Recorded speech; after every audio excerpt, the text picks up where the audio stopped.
and if the king moves, knight c6 comes with tempo, it wins the house. So again, knight e6 was the blunder heard around the Firouzja household there, and just like that, we're at Anish, a 2-0 lead for the big fish. Yeah, big fish is really not in the mood to do weird things. I mean, he's playing the open Spanish. That's like the ultimate mainline of solid chess. You know, he's trying to. Open Spanish is a very complete opening. I mean, I think Fedoseev prepared simply prepared mainstream openings for this match. He took it like classical tournaments. He's playing very mainstream stuff. Very surprised. I mean, open Spanish is such a strange choice for a Blitz game. You must. The thing about it, there are so many forced lines that you must have prepared it. And it requires a lot of preparation, memorization for a lot of. And people don't usually take so much time preparing for a line. But he took it really seriously. I mean, there's a lot of money on the line this year. So. Yeah, and also he sees this as an opportunity. He's very good at the chess.com events. Right. So. Yeah, I think he sees it as his moment to show everyone who's the fish. He's a real big fish. But that's interesting insight that the open Spanish, and again, let's look at the announcement real quick just to show specifically what line I need for open Spanish would be most defined once you take e4 and then finish e5. You're going into some of the most theoretically known and well-traveled stuff, and so this is, in fact, we're still in complete theory here on the Well, I mean, there are so many lines, no matter what line it is. But the thing about the big fish, Fedoseev and Firouzja, I suspect they must have played hundreds of games against each other, right? I suspect, because these two are addicts of online chess. They must have they know each other probably so well. Right. Well, and I can share a tidbit of info. Obviously, Firouzja recently working this system. Chess.com is working on a hyperbolic rating, by the way. If you just haven't, been our stats. It wasn't critical for us. Now that it's blown up in popularity, we'll have hyperbolic separated soon. But Firouzja asked if he could use a different account for the bullet section to not risk his 3,500 rating, which we said no. You have to use your official account. Oh, you dirty! You dirty Josh. That's right. I said no. I said no. Because every once in a while I can use that word. I use it in my household with my kids, and I can use it with Firouzja. Yep. Wow. So much effort, man. I wish some of this drama. So much effort. They're obsessed with this rating. I mean, nobody cares really, apart from this. They're really obsessed there. They tweeted about it. You tweeted that we should do a hyperbole. Yeah, just to piss off Alireza a little bit. Because the trick with Alireza, he's playing the 30 seconds, get high on bullet. On Hikaru is old school, he's playing the 1 minute bullet. Right. So of course, if you do that, it's a huge advantage for Hikaru, because of course in 1 minute bullet, Hikaru is probably still better than Alireza, but in 30 seconds, Alireza is probably number one. Right. So it's very tricky. Like everyone can battle on his own lane, and it's not fair. Yeah. By the way, you mentioned these guys have played a lot, so we can the stats. On chess.com alone, they played on other sites as well, but Firouzja leads 426 to 297 in their career, so 397 wins, 268 losses, and 58 draws. Yeah, that's sick. And they actually mostly play on chess.com, I think, especially Fedoseev, I think. Yeah, they know each other very well, and not only the score, but also the openings, I guess. They know. And I suspect that Fedoseev, being a little bit older, a little bit more experienced, also probably knows very well the St. Petersburg grandmasters like Fedoseev was also experienced in Pskov and all this. I think that he is able to make a better plan for a match in this time. I think Alireza, he just wakes up, puts on his shorts, how do you know? He could be handless. I mean, you can play a lot of Blitz. No, I saw him get up sometimes with shorts or underwear, whatever it is, and he just sits down and starts playing. And I think Fedoseev, he is thinking a little bit what opening should I play, how should I approach this match. So I think in that sense he's better prepared for the match. But yeah, Alireza of course should be still somewhat better, less better prepared. Well, I really believe, I think at some point here Firouzja is going to wake up. I don't think this is going to be a Fedoseev run away. They'll be in the 2-0. but I do expect it to be close, and felt that way. And you're highlighting a lot of great reasons, right? For Fedoseev, maybe he feels a little more independent of himself, right? He is slightly older, and you know. Yeah, also Fedoseev is like Alireza, of course, everybody speaks about him, right? Yeah. And Fedoseev, he needs to get his name out there. Like I know him, you know him, of course, but the large crowd doesn't really know him, and he needs to. And he's already older, and you know, he needs to get some good results in, so that people know his name. Good. He also grew up in the same town as Anish Yuriyev. We got to add that to the stat team. I know the stat team is listening, but let's add that to our amazing list of stats we were prepared for, because we didn't know Anish grew up in the same town as Fedoseev. You know, the first time I've saw Fedoseev, my first impression of him. So I'm playing this under 10 or under 8, whatever, city championship, and then I'm playing like around board 3, and then on board 1, I hear that suddenly someone throws some pieces and starts crying, shouting. And I think like, who's that crazy guy? And that was our big fish. Really? My first encounter, yeah. Oh my god.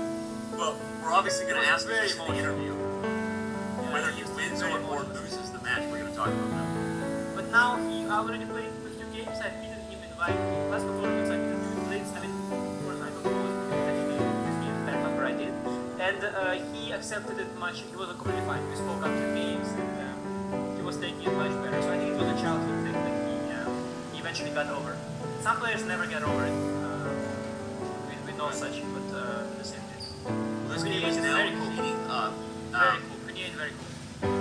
It made several moves faster while Anish and I were in story time. But with all due respect, Firouzja was taking a ton of time, so there weren't a lot of moves to talk about. In fact, he took almost 2 minutes back on this move before Bishop F5 Anish.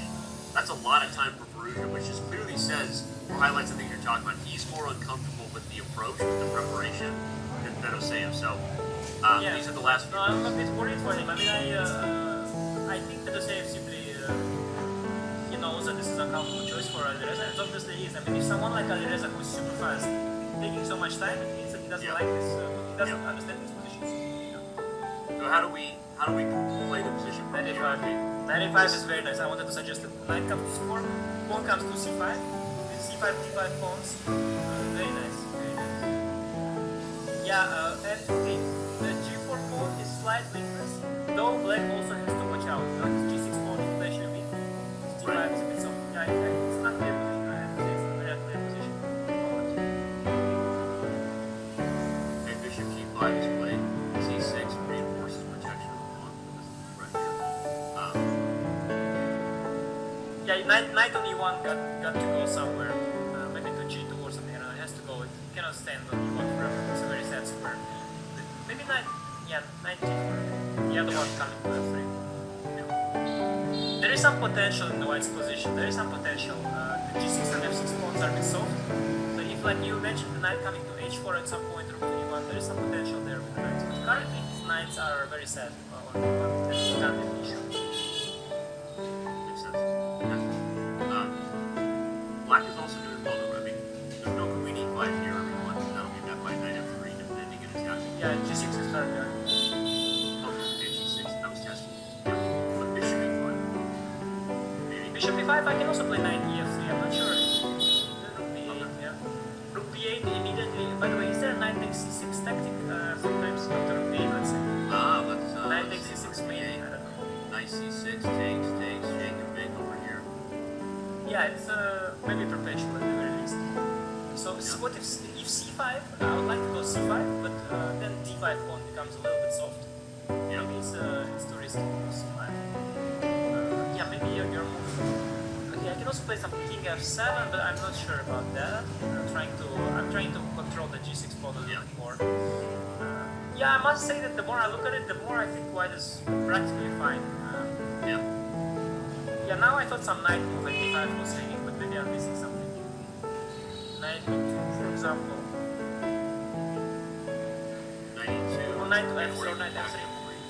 f3 is fine, yeah. Queen e4 maybe. Queen e4 maybe looks good. Queen e4 takes the lady's out before. Yeah, he finds it. That's a good one. Yeah, it's a good one. Yeah, and now queen e3 is interesting. Okay, the endgame is fine for black, but maybe you should have something more. Rook d8 is bishop h2 in case you take. Yeah, let's analyze that real quick. We'll show it. Rook to d8, d5, takes. Discover check. Oh, rook to b8 was played. Interesting. That's cool. Okay, it's a pawn sacrifice. But obviously black has plenty compensation. Yeah, just the c3 and a4 pawns are weak. Oh, just plays f7. That's very classy. Very classy. I like this move. I mean, it just shows understanding. There's no rush to win anything back. To bring the king eventually. d6. d6. d6. d3 right now was good. d3, yeah, he was. Just take, yeah, rook b1, rook a1 or something like this. Bishop e5 next, probably. Yeah, it's round even. I guess it's round even. Black will win back the pawn. Actually, black will somehow manage to win back the pawn. Super tough, and again, Firouzja's under time pressure here. But you know, there is knight f3, knight h4, some kind of tricky there. Okay, this is now the knight. I don't know where the knight is going now. Okay, No, but I like he's just pushing the h1. Yeah, he protects the g pawn so we get a passer. Here, rook h1. Yeah, rook h4 just wins the pawn. No, but I tell you, with increment, Alireza is not dominant. He's just playing, just making some moves. He's not dominating. Yep. Probably. I don't know why black is being a little bit easy. Just take that c3 pawn already. Take it. Yeah. King b3 and bishop b4. No, bishop b4, c3 and f4, yeah? Yeah, probably. But I'm not sure. Yeah, probably just repeat. c3, f4, yeah. Just repeat. No, you cannot, yeah. But let's bring up the analysis first to show everybody that line. Part of the reason that Fedoseev was stuck and not being able to play to get this line was because the line we were showing was here, knight d5, wins a piece unless you play c3, but then white has f4. What's funny is, according to the computer, it's still maybe equal, but this is what Fedoseev was worried about. Is there some line like c2 it's worrying. It's very worrying for sure. How does black hold this? So if c Something like this, and you just go to the endgame with a couple pawns. oh yeah, king c4 is nice. King c4 is very nice. Yeah, that's just king c4. Yeah. All right, so well, next game begins, but those were the things